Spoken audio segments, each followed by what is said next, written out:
find another guy that will choke me. Like, it's gonna be okay. I keep getting attached. There are so many fish in the sea, but I never go fishing. So whenever a fish conveniently flops up on the shore, I'm like, a fish! But I'm gonna find another man that will choke me and I'm gonna be okay. Like, he's not the only guy that will put his hand around my neck or kiss me. I'll find someone else to kiss. And it'll be good. And I'll do it more than once a month. There's no misogyny in the Bible. Women belong to men. That doesn't mean what it says it means. God gave us free will. He's not going to murder us for not worshiping him. Those who do not worship the Lord get slaughtered. That's not what it actually means. You guys just don't understand. Learn how to read. The Bible doesn't talk about slavery. You can take these people as your slaves. That's not what it actually means. Let me go find external context to make it make sense in the way I want it to make sense. I will never understand the rhetoric of God will never put you through something he knows you can't handle, as if people don't kill themselves. Did he know they were going to kill themselves as a result of the things he knew were going to happen after he put them through it? And then people say that they're going to go to hell. They're not getting into the kingdom of heaven because they've made a selfish decision. They've made the ultimate selfish decision. God knew they were going to kill themselves after he put them through that.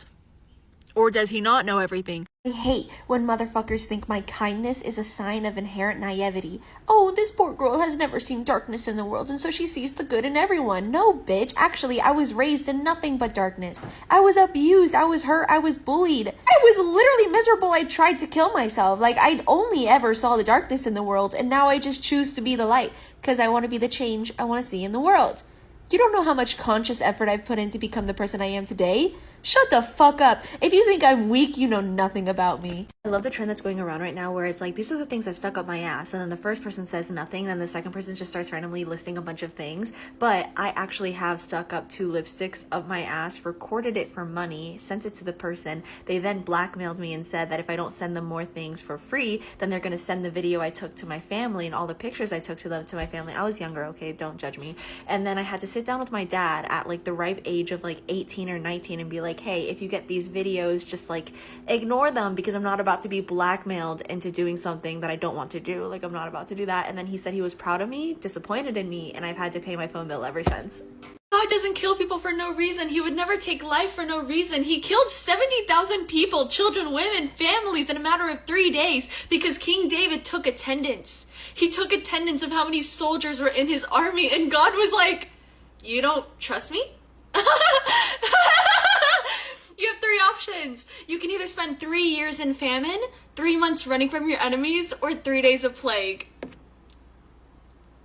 And so then 70,000 people died in a matter of 3 days because of the plague God gave them. What did those people do? That's a war crime. That's a literal war crime. How am I supposed to compassionately and empathetically just tell everyone that their religion is a lie? Like, you should read the book of your faith. You should read the Bible.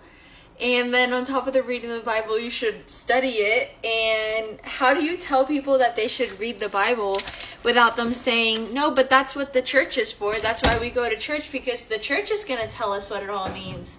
Well, sometimes, sweetheart, people lie to you. Yeah, even big corporations.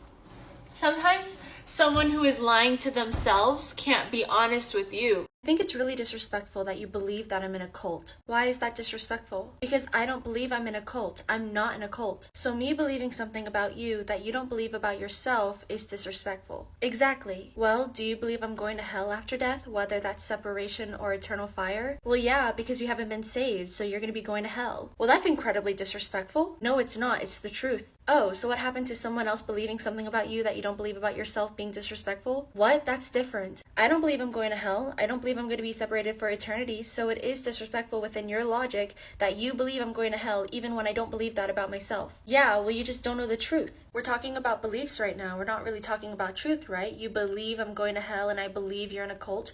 It doesn't matter which one's wrong or right because it's a matter of beliefs right now. We can't get to a conversation of objective truth because I don't think we're ready for that conversation. I will never understand atheists because Christians and Christian theologists have been studying the Bible for thousands of years. They've been studying it. They have been analyzing it. Like, why do atheists think that it's not real? Because they've been studying it for thousands of years.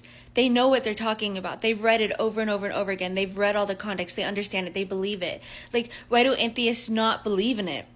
Well, maybe some people don't believe in it because the Hindu texts and the Sumerian texts and other religious texts have also been around almost just as long, and they all claim different universal truths. And just because there's an old text that is verified from a historical time and they all say different historical objective truth does not mean that it's right. It just means that it's history. Like, your history is not the only history that has ever existed and been documented. I don't know. That's just my thoughts. Why didn't anyone tell me? I tried to use the vibrator for the first time yesterday, and I was irritated, I was overwhelmed, and I was like, this probably isn't going to work since I never feel pleasure. I do sex because it's a fun activity, and there's adrenaline, and it makes you feel wanted. It's like playing on a playground with your friends. It's fun. It's just a fun thing to do to spend your time. So I put the vibrator on my clit, thinking that I'm not going to feel anything, and then that shit is intense. That shit is intense. I literally couldn't keep it on for 5 seconds. How do women keep that on for multiple minutes at a time to get to a climax? What the fuck, guys? I pussied out. I'm a pussy. I pussied out, okay? I have to keep trying. I'll try again today. It's up there. I'll try again today. But that shit is such an intense feeling, and I have to keep it on for multiple minutes to get to a climax, so I have to keep practicing. Maybe I'll get to 10 seconds next time. I put it on a lower setting, and then I didn't feel it as much, so I was like playing with the settings. But why didn't anybody tell me? I'll keep you guys updated. I have finished reading the 1,400 page Bible and I don't even know where to begin. Should I start by telling y'all about the genocide, the horrible laws, the slavery in the Old Testament, or should I start with the misogyny in the New Testament? The Old Testament revolves around a deity named Yahweh. He created and he perpetuated all of the harmful norms in Israel. He taught his people how to do war, chaos, destruction, death, killing. The New Testament, aka the last 300 pages of the Bible, it talks about this guy named Jesus who claims to be the son of Yahweh. Yahweh's entire mission within the Bible was to get praise and to get worship. If you read it, all of the themes are that you are supposed to worship him and you die if you worship anybody else. Jesus talks about his father Yahweh and how Yahweh is going to come down and destroy everyone. So he's preaching about repentance. Y'all need to save yourselves before my father comes and destroys everything, because Yahweh is the God of war. I like to differentiate the different testaments by their parenting styles. Yahweh is very much an abusive, authoritarian father. You don't listen to me, you don't obey me, oh, you're dead. You literally are slaughtered. What? Jesus, when he comes in the last 300 pages, he leads by a different example. Jesus doesn't just tell people he has power and then if you don't bow down to this power, I'm going to kill you. He says, I'm going to heal you instead. Jesus feeds the hungry. He clothes the poor. He helps people even if they're not worthy of it, while Yahweh just kills them and genocides them and puts them through famine and plague. It's great. The Bible in a whole, though, is definitely from a time period where humans didn't know nearly enough to actually understand what was happening to them. Have you ever been raised in an abusive environment and so you've never known any other environment other than abuse, so you perceive it to be love and healthy since you don't know anything else? The Bible is unfortunately the same, to where these people don't know that wrath isn't a good testament of love. It's a testament of someone who's been hurt and they're hurting you in response to it. Wrath, jealousy, callousness are not good signs of leadership, but some people perceive it to be because that's all they've ever known. This book teaches a lot of themes of righteousness and wickedness. If you're wicked, it's because you don't follow and obey God. People are always taught that anybody who's wicked, anyone who doesn't obey God, is just this overtly evil person. The Bible is just a horrific time documented. The people outside of Israel were acting in horrible ways, and the people in Israel were acting in horrible ways. This was a time period where they didn't have phones, y'all. They didn't have technological devices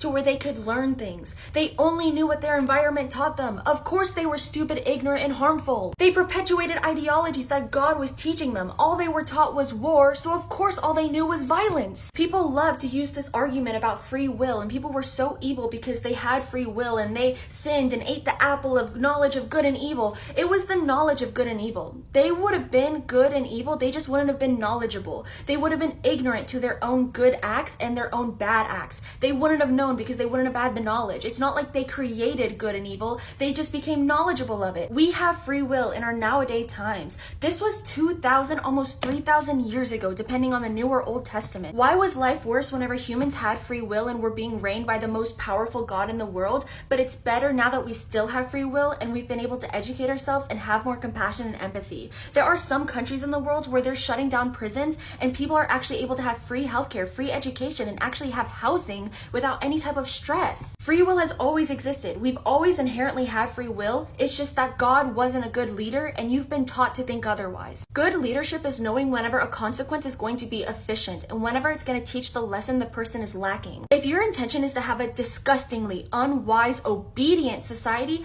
this book is perfect for you. But if you want a society of wise people who are knowledgeable and can teach themselves those lessons as well as their children without needing someone to hover over them to do that, that's probably better leadership. In Psalms and Proverbs, a lot of the themes is that the wisdom and knowledge of the world is obedience of God. Obedience is being able to tell someone something and they do it because you said so. Wisdom is someone doing something because they understand the reasoning of why they are doing it. Wisdom and knowledge is not the authority or respect of your leader. Wisdom is quite literally the opposite of because I said so. It's because I understand so. Whenever I talk about the Bible, it is so disheartening whenever people just instantly refer to the New Testament. Whenever I talk about the Bible, I'm talking about the Hebrew Bible, the majority of this damn book. This little sliver of pages that took me a couple days to get through while this took me almost a year, this is the Bible. This is the New Testament. If I'm referencing the Old Testament, if I'm referencing the Bible and you say that's the Old Testament, that the New Testament is the way of life, not everyone believes in your religion. That is just the Christian doctrine.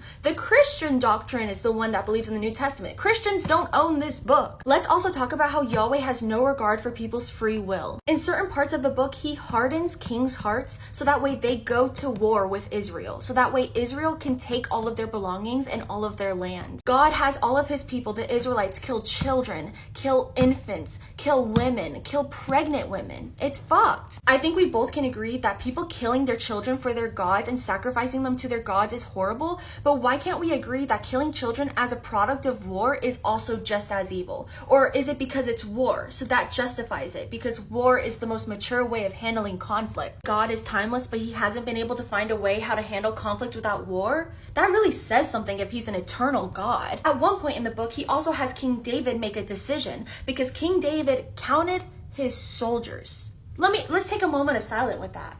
He counted his soldiers and he didn't blindly trust God.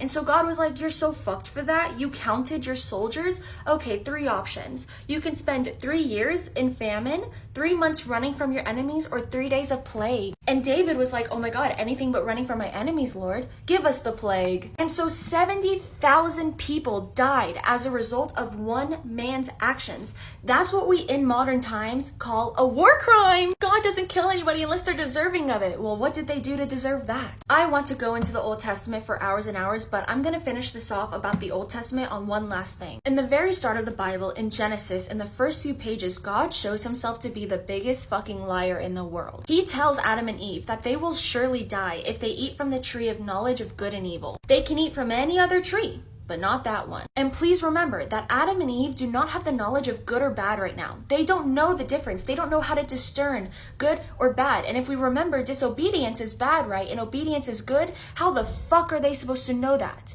How are they supposed to know that obedience is good and disobedience is evil if they don't have the knowledge of good or evil? The serpent starts to tell Adam and Eve, if you eat from this tree, God knows that you will not die, but you will become like him, knowing good and evil. God even confirms this after they eat from the tree, being like, oh my God, they're now like us, knowing good and evil. We cannot let them eat from the tree of life because then they'll live eternally. They weren't eternal before because they hadn't eaten from the tree of life. In general, the Old Testament is just really bad, and obviously it's history. It's bound to be bad. What did you expect? I just didn't expect God to be the one commanding a whole lot of the violence that was happening. The New Testament is really admirable, at least the Gospels talking about Jesus. I love a lot of Jesus' actions and I can get behind a lot of them. But most of it is just Paul's doctrine. It felt like reading fan fiction that Paul was reading even though he had never met Jesus before. But to conclude this video, to conclude this series, please just read the Bible. I don't want you to give a fuck about my opinions. I don't want you to give a fuck about my interpretations. I'm a silly little girl who read it. I'm stupid. Read it yourself.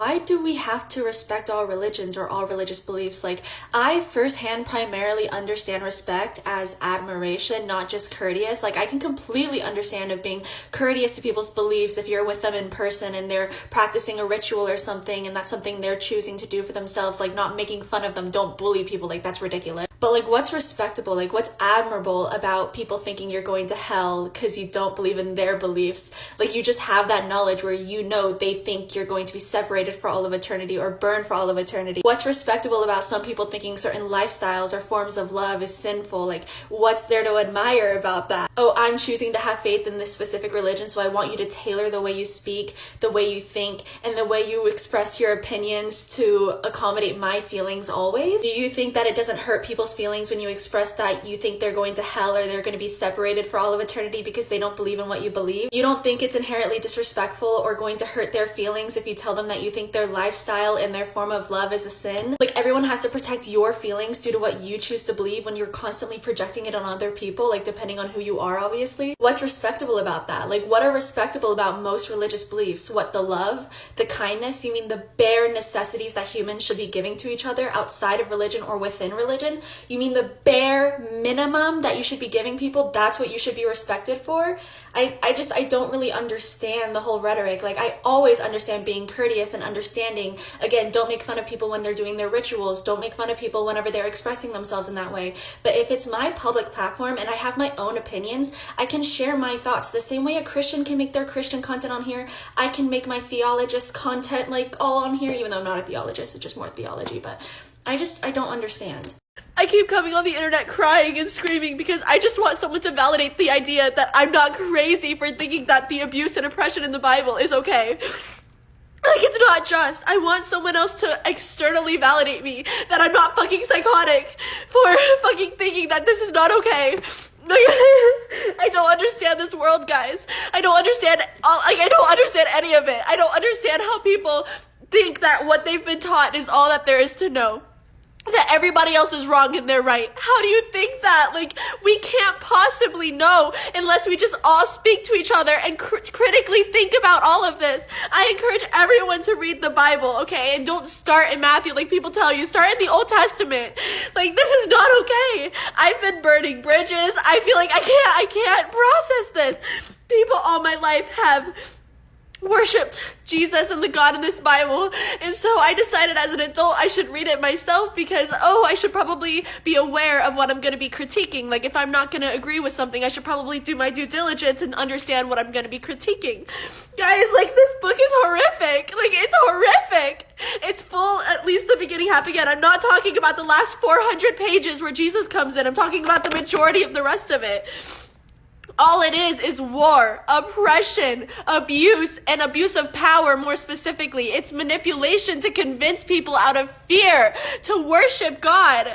It's all fear. Like, all it talks about is fear. It hasn't talked about God, like, it hasn't talked about love at all. It's maybe said love once out of like the 400 pages I've read so far. This isn't like okay. Like, this isn't okay. Like, this isn't okay. Like, and what makes me cry is that people are genuinely gonna see me as psychotic. They're gonna see me as crazy. I don't understand. I don't understand in the way they understand. I don't understand the glory and grace of God. I feel like John Murphy trying to explain to everyone in the 100 that their beliefs are all just AI and science that they don't understand. That's how I feel. But instead, I'm Stephanie, the character in this world, and I'm just gonna turn fucking psychotic because I don't have the mental strength to be patient and be understanding. I just want to go psychotic because this is not okay. Like, this is not okay, guys.